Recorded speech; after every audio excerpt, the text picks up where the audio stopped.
महाभारत के सबसे आदर्श और बलिदानी योद्धाओं में से एक थे भीष्म पितामह। वे देवी गंगा और हस्तिनापुर के राजा शांतनु के पुत्र थे। भीष्म पितामह का असली नाम देवव्रत था। अपने पिता की खातिर अपना सभी राजपाट ठुकरा देना और आजीवन अविवाहित रहने की भीष्म प्रतिज्ञा के कारण उनका नाम भीष्म पड़ा। पर क्या आप जानते हैं कि भीष्म ने कुरु राज्य की आजीवन रक्षा करने का प्रण क्यों लिया था? आइए जानते हैं। धार्मिक कथाओं के अनुसार भीष्म की आजीवन ब्रह्मचर्य और कुरुवंश की रक्षा की प्रतिज्ञा का मूल कारण राजा शांतनु और सत्यवती का विवाह था। क्योंकि राजा शांतनु को एक मछुआरिन से प्रेम हो गया था जिसका नाम सत्यवती था।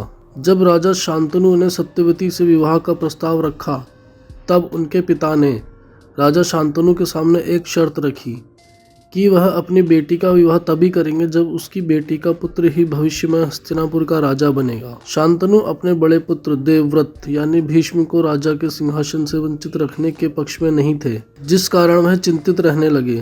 देवव्रत से उनकी यह स्थिति देखी नहीं गई। पिता की व्यवस्था को देखते हुए देवव्रत ने यह प्रतिज्ञा ली कि वे आजीवन ब्रह्मचारी रहेंगे और कभी भी सिंहासन के दावेदार नहीं बनेंगे। ऐसा माना जाता है कि इस भीषण प्रतिज्ञा के कारण देवव्रत का नाम भीष्म पड़ गया, जो दुनिया में हमेशा के लिए अमर हो गया। माना जाता है कि भीष्म का अपने पिता शांतनु के प्रति अगाध प्रेम और सम्मान था।